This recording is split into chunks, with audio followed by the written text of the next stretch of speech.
Druhý zápas medzi týmami Barbar a Kanárici Šurany sa skončil víťazstvom Barbaru, tentokrát veľmi tesným. Máme tu Doda Mega z týmu Kanárikov Šurany, tak Dodo, poprosím ťa krátke zhodnotenie tohto zápasu. Tak, ja si myslím, že to bol zase celý vyrovnaný zápas. Aj keď ten začiatok nám ušiel, tam dali tentokrát veľmi šťastný gól, ale však ten šťastný sme dali aj my. Takže to sa vyrovnalo, škoda toho gólu na 3-1. Tam nám to trošku ušlo. A už na záver, no, chýbali sily. A tak je 1-1. Ďalší zápas sa hrá zase od 0-0. Takže pôjdeme do nich naplno a skúsime pridávať.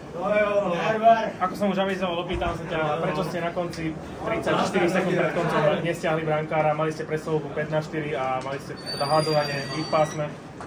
Asi sme sa báli, že viac by sme stratili času, keďže sa nezastavili, tak viac času by sme stratili, kým by sme sa dohodli, čo vlastne chceme, jak to, že čo vlastne budeme hrať. Timeout sme už nemali, takže vyskúšali sme to v petici, skoro nám to tam aj tak vyšlo, no nevadí, vyjde na budúce. Ako sa pripraviť na rozhodujúci zápas série?